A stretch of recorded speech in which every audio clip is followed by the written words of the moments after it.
Kalau dirinya sendiri mereka ini mau mengaku sebagai cucu Nabi, ya silakan aja. Ada yang ngajak mubahalah sama saya, namanya Agus Abu Bakar Al-Habsyi.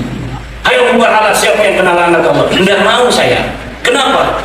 Saya kalau bermubahalah dengan yang sudah jelas begitu, saya zalim hukumnya. Orang saya sudah tahu kok.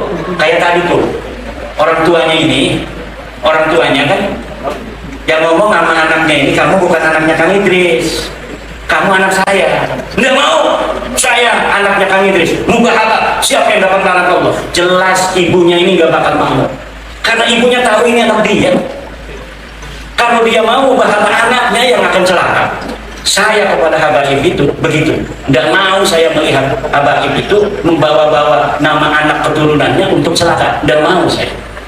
Tapi kalau untuk hanya dia saja misalnya, mungkin lama-lama akan saya layani itu. Kalau dia maksa-maksa terus, kalau dia maksa terus, ayo kita mubahalah, boleh, tapi jangan bawa anak cucu yang nggak berdosa ke bawah-bawah nanti. Kamu saja, siapa yang mati dulu, siapa yang ini, boleh nanti lama-lama. Tapi sekarang saya masih nggak mau. Kenapa? Karena memang itu bukan tujuan saya untuk membuat mereka itu menjadi orang terlambat, bukan. Saya hanya kasih tahu, ini kewajiban ilmiah, bahwa saya tahu kamu bukan cucu Nabi. Oh, kamu pemecah belah umat, kamu unyil, kamu Yahudi pesek. Nanti dulu, jangan marah-marah. I love you. Aku cinta padamu. Kalau aku tidak cinta kepadamu, akan saya biarkan aja, biarin aja dia. Tapi selain aku cinta padamu, aku juga cinta kepada putra-putri Nusantara yang dengan oknum-oknum yang banyak itu mengaku-ngaku cucu Nabi, menjadikan saudara-saudara saya putra-putri Nusantara banyak yang dizolimi. Setelah saya tahu kamu bukan cucu Nabi,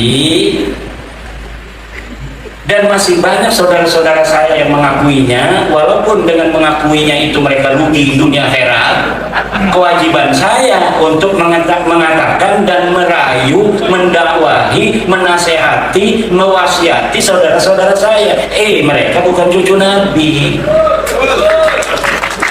Kalau kamu mau urusannya, masalah kamu itu urusan sendiri. Mau ngaku ya itu kan kebebasan di dalam meyakini sesuatu.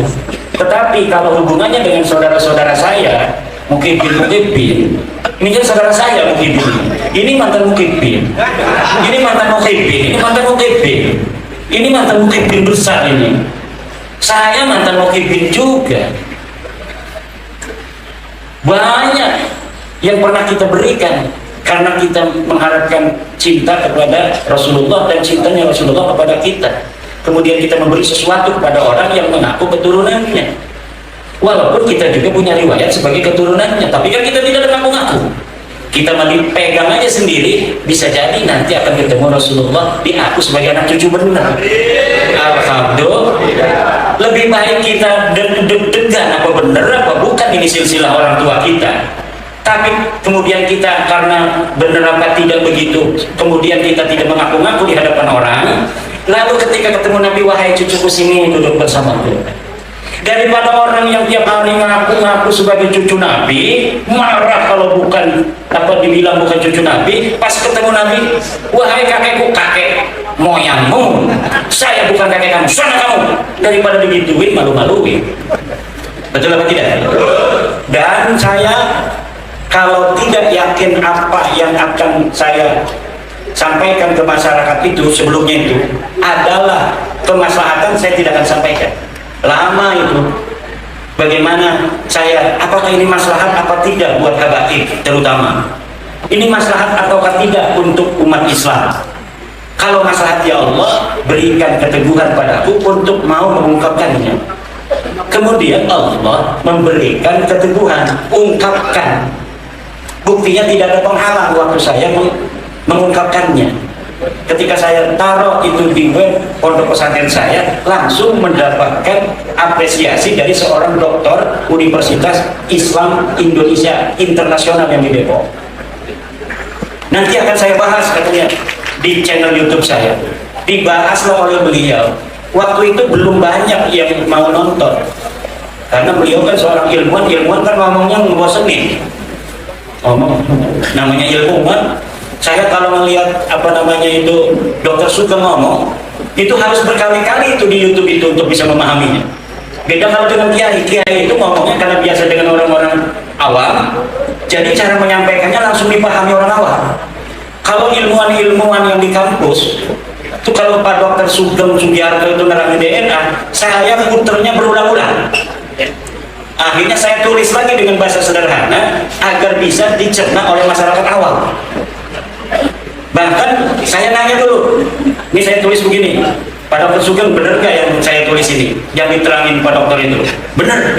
Baru setelah itu saya sampaikan kepada admin RMI Banten dan nahdlatul-ulum.com. Begitu. Nah, jadi apa namanya itu, hari ini ya semuanya sudah selesai. Sebenarnya urusan nasab ini sudah selesai. Dari mana sudah selesainya? Ya dari debat di Rabita Alawiyah kemarin yang melawan kursi kosong itu. Melawan kursi kosong aja berat mereka. Hanya moderator dari orang dia itu mereka susah menjawabnya. Karena apa? Karena memang tidak ada. Karena memang jawabannya tidak ada. Bukan mereka bodoh. Kalau ilmu mah itu kan walaupun ada takarannya, tetapi kadang-kadang kan ada aja orang lebih tinggi dari ilmu tertentu, tapi ilmu yang lain tidak paham. Kalau masalah nasab begini, masalah apa namanya itu emas yang ada suratnya apa palsu apa tidak, ya cuma dua. Satu, telusuri surat ini dari toko mana, ada nggak tokonya yang mengeluarkan. Yang kedua, uji di laboratorium benar apa tidak ini emas. Hanya begitu saja. Dan ini sudah terbukti bahwa memang mereka tidak memiliki data.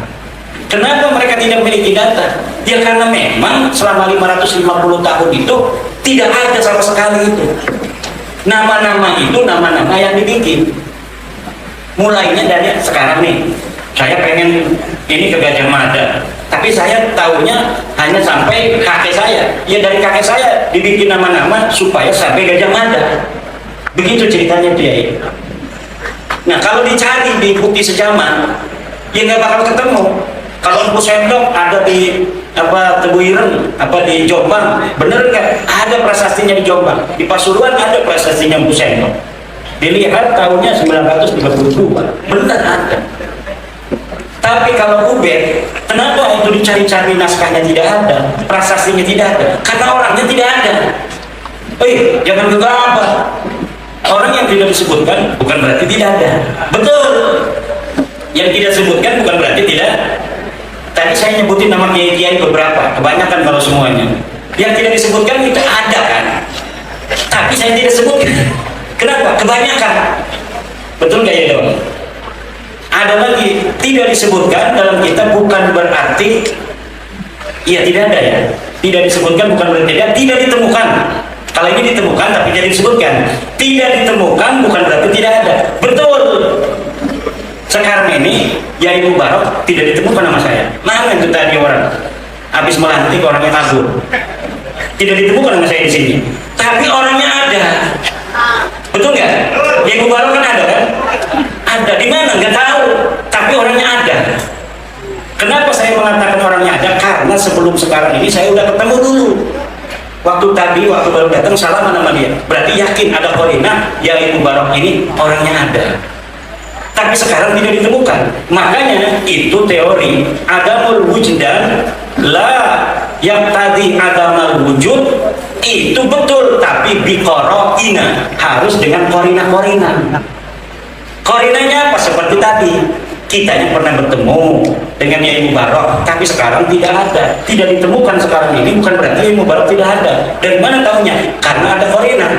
Sebelum ini kita pernah bertemu. Itu apalagi